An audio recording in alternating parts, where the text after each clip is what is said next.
안녕하십니까? 아메이사 파는 설경입니다. 10월입니다. 어느덧 2020년도 10월, 11월, 12월 딱 3개월 남았습니다. 정말 2020년은 잊을 수 없는 한 해가 될 것 같습니다. 물론 위기의 시간이기도 했지만 지나고 보면 분명히 엄청난 기회의 시간이었다라는 것을 또 알게 될 것 같기도 합니다. 남은 3개월 우리 모두 다 화이팅 하시기 바라고요. 이렇게 다시 올 수 없고 역사적이고 잊을 수 없는 이 2020년 10월을 여러분들과 함께 보내면서 함께 나누고 싶은 책이 있어서 오늘 영상을 올리려고 합니다. 제가 오늘 여러분들과 함께 나누려고 하는 책은요, 바로 이 책 무엇이든 시작법인데요. 이 책을 제가 사게 된 계기도 이 책의 제목 때문이었습니다. 사실 저도 좀 답답한 면이 있습니다. 늘 생각만 하고 꾸물꾸물대고 행동하지 못하는 저 자신에 대한 답답함이 좀 있습니다. 그런데 이 책을 보니까 그 생각만 하다 그만두는 당신을 위한 무엇이든 시작법이다 라는 이 그 제목이 마치 그 저를 위한 책 같아서 저를 위한 책 같아서 제가 이제 이 책을 구매를 했는데요. 저도 좀 아침에는 할 일이 정말 많이 있다가 저녁이 되면 아무것도 하지 못하고 늘 자책하고 실망하는 저 자신에게서 좀 벗어나고 싶어서 이 책을 읽기 시작했습니다. 이 책의 저자는 최정우 씨입니다. 이분은 서강대학교 경영학과를 졸업하고 국내 대기업과 외국계 기업에서 14년 동안 현재 그 직장 생활을 하고 계시고요. 카톨릭 대학교 상담심리대학원을 졸업하시고 지금 현재 본인의 직장 생활의 경험을 살려서 많은 직장인들의 심리 상담을 돕고 있다고 합니다. 이렇게 바쁘신 와중에도 벌써 3권의 책을 쓰신 또 저자이기도 합니다. 저자가 이 책을 쓰게 된 계기는 저자는 20대 초반부터 막연한 소망이 하나 있었는데요. 바로 본인이 죽기 전에 자신의 이름으로 된 그 책을 한 권 쓰는 게 그 소망이었다고 합니다. 그래서 그때 한 결심이 내가 성공하면 꼭 책을 써야지 이런 마음을 먹고 살았는데 어느 날 문득 이런 생각이 들었다고 해요. 왜 꼭 성공해야 책을 쓰지? 책을 써서 성공할 수는 없나 하는 역발상을 하게 됐다고 합니다. 그래서 그때 마음을 이제 이렇게 먹었다고 해요. 그래, 한번 일단 써보자. 뭐 어때? 일단 시작 한번 해보는 거지. 이제 이런 마음으로 무작정 책을 쓰기 시작해서 6개월 동안 정말 열심히 책을 썼는데 정말 정확히도 책을 쓰기 시작한 지 6개월 만에 출판사로부터 출판 제의가 왔고 그 출판 계약을 맺었다고 합니다. 그렇게 첫 계약을 맺은 그 순간을 이 저자는 그때의 감동을 잊을 수가 없다고 합니다. 그때의 경험으로 저자는 세상에 혹시 성공의 비밀이 있다면 이것이 아닐까? 어떤 것도 될 것 같지 않은 상황에서 일단 무조건 시작하는 것이라는 생각을 하게 됐고요. 그때의 생각이 다듬어지면서 이제 이렇게 무엇이든 시작하는 것이 중요하다라는 이 책이 쓰여졌습니다. 4장으로 구성되어 있습니다. 1장은 나는 왜 생각만 하고 나아가지 못할까? 2장은 왜 나에게는 아무 일이 일어나지 않는 걸까? 3장은 내 심장을 어떻게 뜨겁게 만들 수 있을까? 4장은 상상은 어떻게 현실이 될 수 있을까입니다. 한 장 한 장 우리 모두의 고민과 간절함이 담겨 있을 것 같습니다.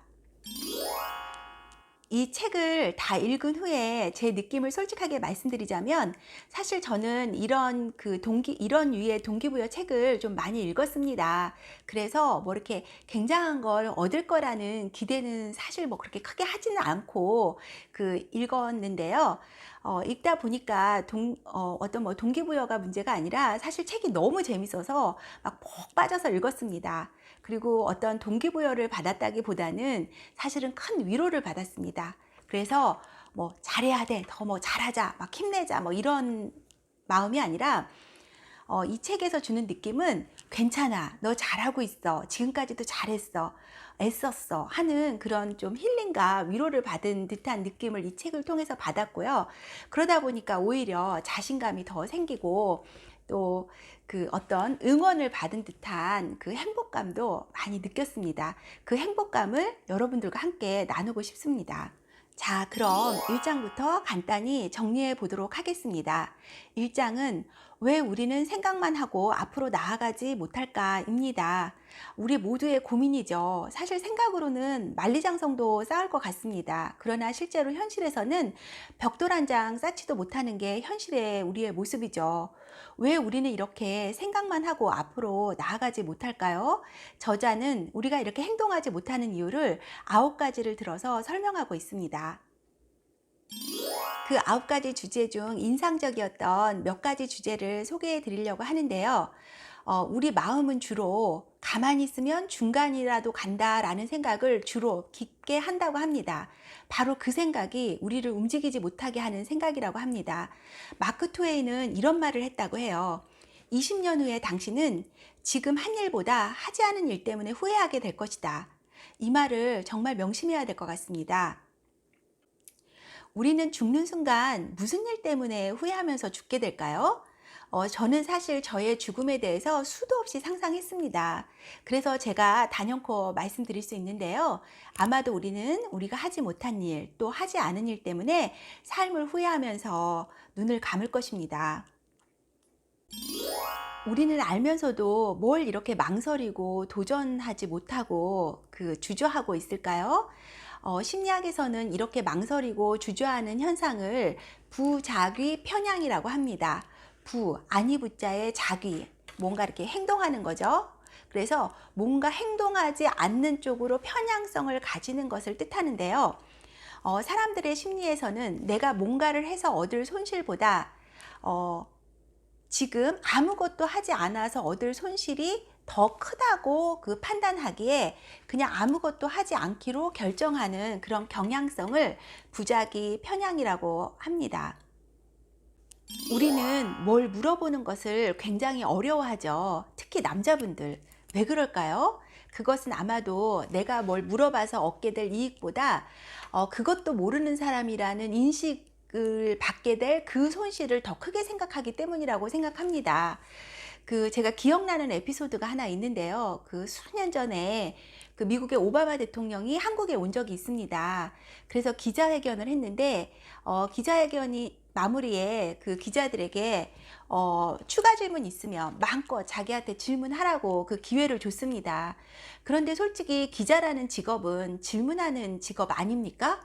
그런데 그 좋은 기회에 미국 대통령이 한국까지 와서 한국 기자들 앞에서 자기에 대해서 마음껏 질문하라고 하는 그 멍석을 깔아줬는데도 단 한 명도 질문하지 못하고 쭈뼛쭈뼛대는데 정말 제가 그때 너무 창피해서 쥐구멍이라도 있으면 들어가고 싶었던 순간이 있었습니다. 왜 질문을 못했을까요? 아마도 세계 최강의 대통령 앞에서 질문을 했는데 그 질문이 뭐 좀 엉뚱한 질문이라든가 또 바보 같은 질문, 좀 창피한 질문을 했다라는 그 인식을 받게 될까봐 그것 때문에 그랬을까요? 어쨌든 정말 창피했고 우리나라 교육이 정말 잘못됐다라는 생각을 절실하게 한 순간이 있었습니다. 어쨌든 이 부작위 편향이라는 심리학 용어는 우리가 일상생활에서 무언가를 하려고 고민을 하다가 결국은 하지 않기로 결정하게 되는 어떤 자연스러운 현상을 설명하는 중요한 용어라고 할 수 있겠습니다. 두 번째, 우리는 왜 아무것도 하지 않을까요? 사람들의 마음에는 이런 마음이 있다고 합니다. 내 손 안에 있는 것을 잃으면 어쩌나 하는 마음. 바로 그 마음 때문에 우리는 아무것도 하지 않는다고 하는데요. 고대 인도 경전인 우파니샤드에 이런 말이 있습니다. 버림으로써 얻으리라. 책에는 이런 예가 나옵니다. 자신이 노력해서 만든 보고서에는 특별히 더 애정과 애착이 가게 되는데 그렇게 자기가 우여곡절 끝에 만든 그 보고서를 사람들이 아예 보지 않거나 또는 보더라도 대충 이렇게 읽는 듯한 느낌이 들면 굉장히 속이 상하다고 합니다. 왜 그럴까요? 그것은 바로 내 것이기 때문에 그 사람들은 내 것에 대해서는 좀 더 특별한 어떤 객관적 가치 이상의 특별한 의미 부여를 하게 되는데요. 바로 그런 현상을 심리학에서는 보유 효과라고 합니다. 그러니까 보유 효과란 말은 내 것이라고 생각하는 대상에 대해서 실제 가치보다 더 높은 가치를 매기는 것을 바로 의미합니다. 우리가 여기서 기억해야 할 것은 비워야 채울 수 있다라는 것입니다. 하나도 놓치지 않으면서 새로운 것을 얻을 수는 없습니다. 우리가 새로운 도전을 하기 위해서는 현재의 자리에 미련을 버려야 합니다. 예를 하나 들어보겠습니다. 저는 A라는 기둥을 잡고 있습니다. 하지만 제가 원하는 것은 저쪽에 있는 B라는 기둥입니다. 제가 B라는 기둥을 잡으려면 할 수 있는 행동은 단 하나밖에 없습니다. A를 놓고 걸어가서 B를 잡는 것밖에 없습니다. 즉, 놓는다, 행동한다, 그 다음에 가진다. 이 세 가지가 우리가 원하는 것을 얻는 유일한 방법입니다. 그런데 대부분의 많은 사람들은 A라는 기둥을 잡고 있으면서 계속 B를 원하고 있습니다. 잡고 있으면서 왜 B는 내게 안 될까? 이런 마음을 갖는 거죠.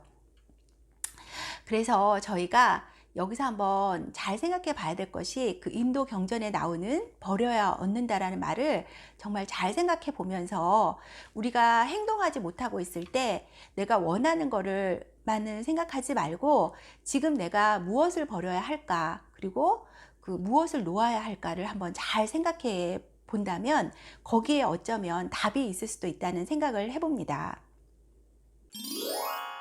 세 번째는 또 시도해봤자 안 된다라는 마음입니다. 학습된 무기력이라는 심리학 용어가 있습니다. 셀리그만이라는 심리학자가 처음 주장한 이론으로 과거의 경험이 현재의 도전에 영향을 미친다라는 이론입니다. 이 셀리그만의 개 실험은 굉장히 유명합니다. 그 두 개의 우리의 개들을 이렇게 분리해서 나눠서 A 그룹, B 그룹 이렇게 우리를 나눴고요. 그리고 그 우리에는 똑같이 그 전기선을 설치해서 개들이 그 우리를 넘어가려고 할 때마다 그 전선에 감전이 돼서 그 고통을 느끼게끔 그 우리를 설계했습니다. 그런데 이 A그룹의 우리에는 그 한쪽 구석에 스위치를 설치해서 그 스위치를 누르면 전원이 딱 차단이 돼서 그 우리를 넘어갈 때 그 전기에 감전이 안 되게끔 설계를 했고, 그 B 그룹이 있는 이 우리에는 그나마 그 스위치도 설치하지 않았습니다. 그래서 처음에는 이 A 그룹, B 그룹에 있는 개들이 그 우리를 넘어가려고 이렇게 많은 시도를 했는데 넘어갈 때마다 그 감전이 되니까 막 깜짝깜짝 이제 개들이 놀랬습니다. 그런데 그 A 그룹에 있던 개들 중에 그 호기심 많은 개들이 그 스위치를 눌러보다가 그 스위치를 누르면 감전이 안 된다는 사실을 이제 어느 순간 깨닫게 됐고, 그 다음부터 A 그룹 개들은 그 우리를 넘어갈 때마다 그 스위치를 끄고 누르고 그 우리를 넘어갔습니다. 반면에 그 스위치가 설계되어 있지 않던 B 그룹의 개들은 나중에 그 우리의 전원을 다 끄고 어떤 전기도 통하지 않아서 이제 넘어갈 때 어떤 고통도 느끼지 않게 만들었는데도 불구하고 처음에 느꼈던 그 감전에 대한 공포심 때문에 그 우리를 넘으려고 어떤 도전도 어떤 시도도 하지 않았다라는 그런 어떤 실험이었습니다. 쉽게 말하자면 학습된 무기력이라는 것은 사람이 어떤 고통이나 또는 어떤 실패의 상황에 지속적으로 노출이 되다 보면 나중에는 어떤 시도로도 결과를 바꿀 수 없다고 스스로 자포자기하게 돼서 어떤 시도도 어떤 행동도 하지 않으려고 하는 경향을 이야기하는 것입니다. 이것이 바로 그 노예를 길들이는 방법이었습니다. 나의 경험도 문제지만 타인의 경험까지 물려받게 되는 경우도 있습니다. 우리가 뭔가 새로운 일을 시도하려고 하면 주변에서 참 말들이 많습니다. 대부분 이런 말들이죠. 아, 그거 내가 해봐서 아는데 그거 하지 마. 그 쓸데없는 짓이야. 그 괜한 시간 낭비, 뭐 돈 낭비라니까, 뭐 이런 등등의 말들. 그러니까 내가 경험해보지 않았지만 타인한테서 학습된 무기력이 그 무방비적으로 우리에게 전염되는 경우도 굉장히 많고, 뭐 누구 얘기할 것도 없이 우리가 아이를 키우면서 아이들한테 가장 많이 하는 말들이 있지 않습니까? 무슨 말들을 제일 많이 합니까? 하지 마, 가지 마, 만지지 마, 뭐 그만둬, 뭐 이런 부정적인 우리 안에서 학습된 무기력을 아이들한테 그냥 무차별적으로 사실 저희가 그 전파시키고 있는 것도 사실 현실입니다. 그러다 보니까 어떻게 보면 우리 환경이라는 것 자체가 뭔가 도전하고 뭔가 그 새로운 환경에 자기를 이렇게 놓는 것에 대해서 굉장히 그 두려움이 많게끔 그 프로그래밍 돼 있는 것 또한 사실인 것도 같습니다. 그럼 이제 우리는 어떻게 해야 할까요? 우리는 지금부터라도 그런 부정적인 마음이 올라올 때마다 나는 할 수 있다. 어떻게 보면 지금까지 실패했기 때문에 이제는 해낼 수 있다. 이런 마음을 가져야 할 것 같습니다. 그 괴테는 이런 말을 했다고 합니다. 우리가 여행을 하는 목적은 도착하기 위해서가 아니라 여행을 하기 위해서다라고요. 저자는 이 말을 이렇게 바꾸고 싶다고 해요. 우리가 그 도전을 하는 것은 성공을 하기 위해서가 아니라 바로 도전을 하기 위해서다라고요. 제가 이 말을 들으니까 그 생각나는 영화가 있는데요. 바로 그 하정우, 전지현 씨가 나왔던 그 암살이라는 그 영화입니다. 그 영화에서 전지현 씨는 안옥윤이라는 여성 독립운동가로 나와서 온갖 고생을 하는데요. 영화 속에서 하정우 씨는 전지현 씨한테 이렇게 질문을 합니다. 왜 이렇게 가망 없는 일에 목숨을 거냐? 뭐 그까지 사람 2명 죽인다고 나라가 독립될 것 같냐? 뭐 이렇게 질문을 하니까 전지현 씨가 이렇게 대답을 하는 장면이 나옵니다. 그렇지, 그렇지. 그치만 알려줘야지. 계속 싸우고 있다고. 정말 제 뒤통수를 때리는 명대사였는데요. 나라 잃은 나라 잃은 서름 속에서 우리의 독립운동가들은 이렇게 내가 목숨 걸고 싸우면 언젠가는 우리나라가 독립될 거라는 희망이 아니라 그 일본 놈들한테 우리가 결코 무너지지 않고 끝까지 너희들하고 싸울 것이라는 그 결기를 보여주겠다라는 마음으로 그 싸웠다라고 생각을 하니까 정말 가슴 뭉클하고 정말 눈물이 나왔던 이제 그런 장면이었습니다. 맞습니다. 이길 수 없다라는 판단이 드는 싸움에서 이길 수 있는 유일한 방법은 싸움을 끝까지 포기하지 않는 거라고 얘기했습니다. 그렇듯 우리 독립운동가들은 끝까지 싸움을 포기하지 않았듯이 우리도 우리의 싸움이 있지 않습니까? 쉽게 포기할 수 없는 우리의 꿈들, 우리의 목표들, 쉽게 포기하지 않으셨으면 좋겠습니다. 자, 그럼 2장으로 넘어가겠습니다. 2장은 왜 나에게는 아무 일도 일어나지 않는 걸까? 입니다. 2장의 그 주제 중에서 가장 인상 깊었던 주제는 백발백중보다 만발백중이 낫다입니다. 예를 들어 보겠습니다. 그 주사위를 던져서 6이 나오면 이기는 경기가 있다고 칩시다. 여러분들이 이기기 위해서 어떤 방법을 선택할 건가 라는 질문이 있습니다. 이제 첫 번째 질문은 그 주사위를 던졌을 때 6이 가장 잘 나오는 확률을 연구해서 그 방법대로 그 주사위를 던지는 것입니다.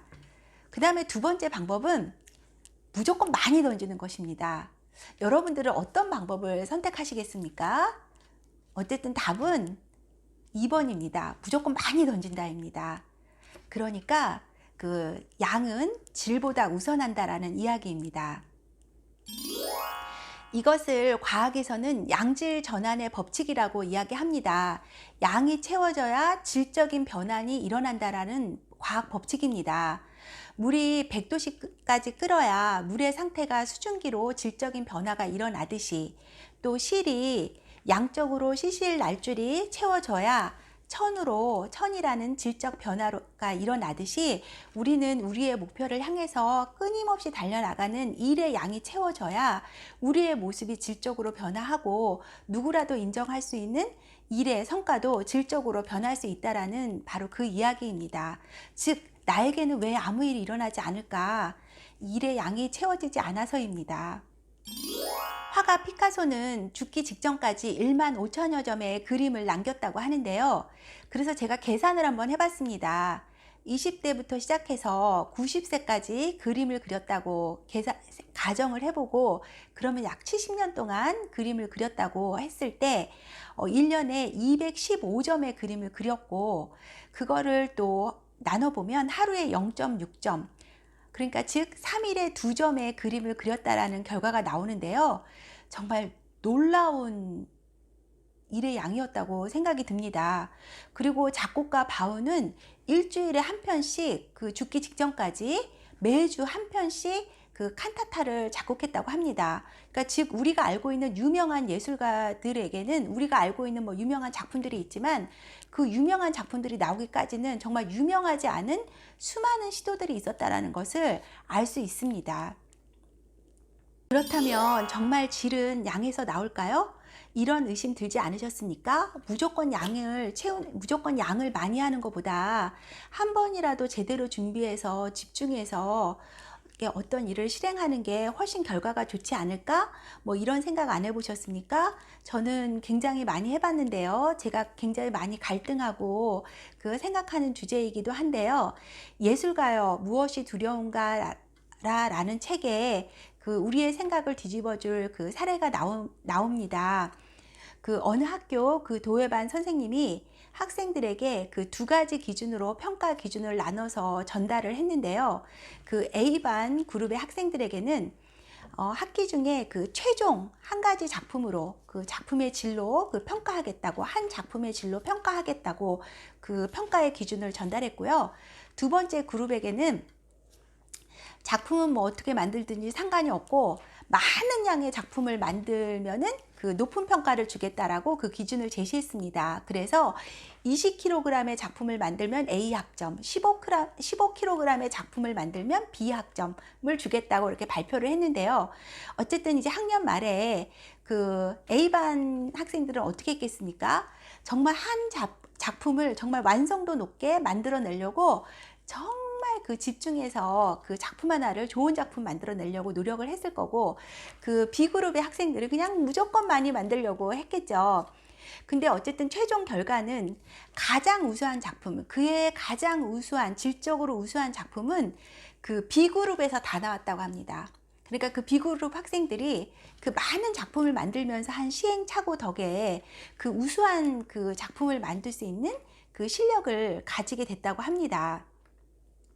제가 앞서 소개했던 피카소는 92세에 돌아가셨는데 그림만 15,000여 점을 그렸던 것이고, 파나로는 한 10여 점, 그 다음에 그 사파로는 한 34,000여 점의 그 사파들을 남기고 돌아가셨다고 합니다. 우리가 보통 피카소 그러면 뭐 아비뇽의 처녀들, 뭐 게르니카, 뭐 이런 이제 유명한 작품들을 기억하고 있는데요. 그런 세계적인 걸작이 나오기까지는 정말 그 초인적인 그 피카소의 작품 활동이 있었다는 것을 우리는 절대 잊으면 안 될 것입니다. 자, 다음은 3장입니다. 3장은 내 심장을 어떻게 뜨겁게 만들까입니다. 우리는 보통 무슨 일을 함에 있어서 좀 심장이 뜨겁고 막 이렇게 열정이 있어야 무슨 일을 이렇게 해낼 수 있을 거라는 그런 생각을 좀 하기도 합니다. 척클로스라는 사람이 이렇게 이야기했다고 합니다. 영감을 받아서 일하는 것은 아마추어들이나 하는 것이다. 프로는 그냥 한다. 정말 이렇게 머리를 한 대 이렇게 딱 맞은 듯한 그 띵한 느낌이 드는데요. 책은 도끼라고 하더니 정말 이렇게 도끼로 한 대 그 맞은 듯한, 내 생각의 관념들이 정말 다 깨지는 듯한 그런 말입니다. 우리는 그냥 한다라는 것의 힘을 의외로 간과하는데, 수영 황제 마이클 페플스가 TV에서 인터뷰하는데 이런 말을 했답니다. 오늘이 무슨 요일인지도 몰라요. 날짜도 모르고요. 전 그냥 수영만 합니다. 피겨 여왕 김연아 역시 무슨 생각을 하면서 스트레칭을 하냐는 질문에 비슷한 대답을 했는데, 무슨 생각을 해요? 그냥 하는 거죠. 세계 최고의 수영 선수도, 세계 최고의 피겨 스케이팅 선수도 일을 시작하고 지속하는데 특별한 이유는 없다. 할 시간이 되었으니까 그냥 하는 것이다 라고 말한 거죠. 시간이 되면 그냥 하는 것, 저자의 글쓰기도 마찬가지였다고 합니다. 시간이 되면 무조건 쓰는 것, 그것이 답이었다고 합니다. 우리는 why와 how에 대해서 참 많은 생각을 합니다. 그런데 이것은 제가 예전에 들었던 말입니다. why는 한 번만 생각하는 거다. 그 다음에는 how만 생각해야 된다. 이 말인즉슨 우리가 어떤 일을 함에 있어서 그 일을 왜 해야 되는지에 대해서는 정말 결정하기까지 정말 심사숙고해야 되지만 그 일을 왜 해야 되는지가 딱 결정이 되면 그 다음부터는 그냥 하는 것, 어떻게 그 일을 해낼 것인가만 생각하는 것, 그것이 바로 고수의 세계라는 것을 다시 한번 앞의 예에서도 깊게 느낄 수 있었습니다. 다음은 뜨거운 심장을 유지하기 위해서는 믿져도 괜찮다라는 생각을 하라는 것인데요. 이 책에서 예로 나오는 게 그 원숭이 사냥법에 대해서 이야기가 나옵니다. 그 원숭이를 사냥하는 법이 있는데요. 이렇게 항아리에다가, 입구가 아주 좁은 항아리에 그 원숭이가 좋아하는 먹이를 이렇게 가득 넣는다고 합니다.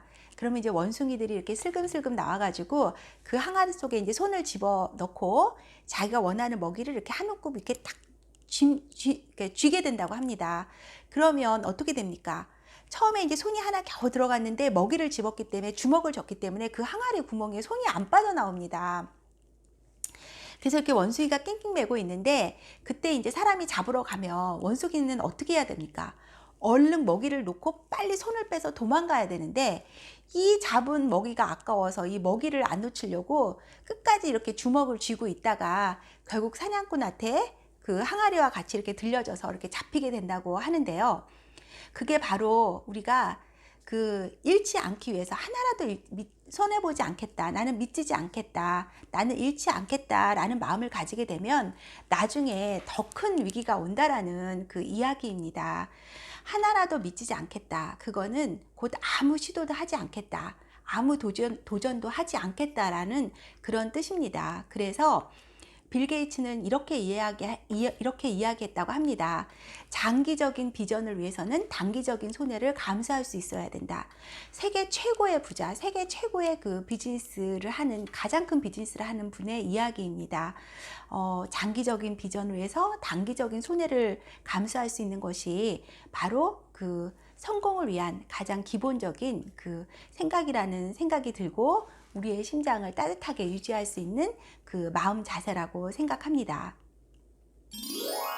자, 마지막 4장입니다. 4장은 상상은 어떻게 현실이 될 수 있을까? 입니다. 답은 자신만의 일정한 루틴을 만들어라 입니다. 루틴이라는 말은 댄스에서 나온 용어인데 댄스에서 어떤 일정한 스텝을 밟으면서 그 순서대로 춤을 추는 것을 루틴이라고 한다고 합니다. 우리가 어떤 위대한 일, 위대한 업적, 어떤 위대한 삶, 그러면 어떤 거창한 곳에서 어떤 대단한 행동을 해서 그런 일들이 일어났다고 이렇게 생각할 수가 있겠는데요. 실제로 위대함은 지극히 평범한 일상의 꾸준한 반복에서 만들어진다고 합니다. 즉 꾸준한 일상이 중요한데요. 내가 어떻게 하면 그렇게 꾸준한 일상을 유지할 수 있을까? 가장 좋은 방법은 일정한 시간에 그 일을 하는 것이라고 합니다. 예를 들어서 저자 같은 경우는 일정한 시간에 늘 글을 쓴다고 하는데요. 저 같은 경우도 특별한 루틴은 아마 없었던 것 같은데 제가 지난번에 소개해드렸던 돈의 속성을 읽고 나서 저만의 이제 아침 루틴이 생겼습니다. 그래서 아침에 일어나면 침대 위에서 가볍게 기지개를 펴고 그 다음에 가벼운 스트레칭을 한 다음에 일어나서 무조건 이불을 정리정돈을 깨끗하게 해서 이부자리를 잘 정리한 다음에 비몽사몽간에 이제 걸어서 정수기 앞으로 가서 정수기에 신선한 물을 따라서 한 잔 쭉 마십니다. 그리고 다시 물을 받아서 그 물에다가는 제가 아침에 먹을 식이섬유를 이제 한 포 타놓고 뿌를 동안 이제 저는 제 책상으로 가서 매일 저의 수첩에 저의 정말 간절한 소망 하나를 100번 적기를 이제 100일 쓰기 하는 것을 지금 매일 하고 있는데요. 이제는 이제 아주 습관이 됐습니다. 아마 평생 습관이 될 것 같은데요. 제가 독서를 통해서 얻은 정말 소중하고 귀중한 저의 이제 아침 루틴이라고 이야기할 수 있습니다. 이런 루틴으로 정말 유명한 사람이 바로 철학자 칸트죠. 그래서 칸트가 워낙 일정한 시간에 그 산책을 해서 그 동네 사람들이 칸트가 지나가는 자기 집 앞을 지나가는 그 시간으로 그 시계를 맞췄다라는 그 일화가 있을 정도로 그 위대한 철학자가 정말 매일매일 꾸준한 자기만의 그 루틴으로 그 살았다는 것을 이제 알 수 있겠는데요. 우리가 잘 아는 소설가 무라카미 하루키도 정말 철저한 자신만의 그 루틴이 있는 사람이라고 합니다. 그는 매일 새벽 4시에 일어난다고 합니다. 그리고 대여섯 시간 글을 쓴다고 하고 하루에 200자 원고지 200매를 규칙적으로 쓴다고 합니다. 잘 써지는 날도 딱 거기서 멈추고요. 잘 써지지 않는 날도 어떻게든 노력해서 200매를 꼭 쓴다고 합니다. 오후에는 수영하거나 달리기를 하고 저녁에는 독서를 하고 음악을 듣다가 보통 9시에 잠이 든다고 합니다. 그는 인터뷰에서 이런 말을 한 적이 있다는데요. 나는 큰 변화 없이 매일을 반복한다. 반복하는 것은 일종의 최면에 걸린 것과 같다. 최면을 통해 나는 더 깊고 원대한 세계에 이른다. 그렇다면 우리가 시도하기로 한 루틴을 어떻게 하면 오래 지속할 수 있을까? 저자는 자신만의 의식을 만들려고 하는데요. 예를 들자면 배우가 어떤 큐 사인을 받으면 순간적으로 어떤 배역에 몰입을 하듯이 자신만의 이제 큐 사인을 주는 것을 그 의식이라고 합니다. 예를 들자면 저자 같은 경우는 글을 일정한 시간에 글을 쓴다고 얘기했는데 글을 쓸 때 미리 인터넷에서 그 집중하기 좋은 뭐 클래식 음악을 선택을 해서 그 음악을 이제 딱 들으면서 이제 헤드셋을 딱 꽂으면은 그 순간 자기가 온전히 이제 글을 쓰는데 어떤 게으름이나 잡념도 들지 않고 글을 쓰는데 집중할 수 있게 된다고 합니다. 그렇듯 자기만의 큐 사인을 가지는 것이 굉장히 중요할 것 같습니다. 그리고 완벽주의는 완벽해질 수 없다라는 그 주제에서 저자는 이렇게 이야기합니다. 저희가 목표를 설정하고 그 목표를 도전함에 있어서 그 100% 완벽하게 세부적인 상황들을 다 실천할 수는 없는데 그 작은 어떤 시행착오라든가 작은 실수들, 작은 어떤 그 부족한 면들에 대해서 너무 자책하는 것은 딸기 농사를 짓는 농부가 어제 하루 물을 안 줬다 그래서 올 한 해 딸기 농사 다 망쳤다고 그 자책하고 한탄하는 것과 똑같다고 이야기를 합니다. 정작 중요한 것은 그 작은 실수 때문에 또는 또 진행 과정에서의 뭐 또 어떤 목표가 지연되고 뭐 그럴 수는 있지만 그 진짜 큰 목표, 바로 그런 일들 때문에 진짜 나의 큰 목표를 잊고 있는 것은 아닌지 한번 돌아봐야 하고, 정말 중요한 거는 내가 정한 정말 궁극의 그 목적을 향해서 내가 끊임없이 도전하는 것이 중요한 것이지, 그 과정에서 일어나는 어떤 실수에 대해서 그 너무 자책하는 것은 바람직한 것이 아니라고 이야기하고 있습니다. 마지막으로 저자는 에필로그에서 이렇게 말하고 있습니다. 나는 사람 때문에 힘들었다. 내가 결국 포기하게 될 거라고 말하는 사람들, 그리고 내 목표에 무관심한 사람들, 그런 사람들을 대할 때면 주저앉고 싶었다. 정말 공감이 많이 되는 말이었습니다. 정말 우리가 정말 힘든 거는 정말 사람들 때문에 힘든 것이죠. 그런데 우리는 아시죠? 보여줘야 된다는 것을, 우리가 끝까지 포기하지 않고 도전한다는 것을. 정말 오랜만에 마음에 쏙 맞는 친구를 만나서 같이 함께 느끼면서 같이 공감하면서 맞아 맞아 막 이러면서 같이 무릎도 치고 손뼉도 치면서 막 신나게 이야기한 것 같은 느낌으로 이 책을 읽었습니다. 이 책에는 제가 미처 다 소개해드리지 못한 많은 주제들이 있습니다. 관심이 있으신 분들, 또 저처럼 생각만 많고 행동을 잘 못하시는 분들이라면 한번 이 책을 일독해 보시기를 권합니다. 정말 긍정적인 에너지를 많이 받으실 수 있을 것이라고 생각합니다.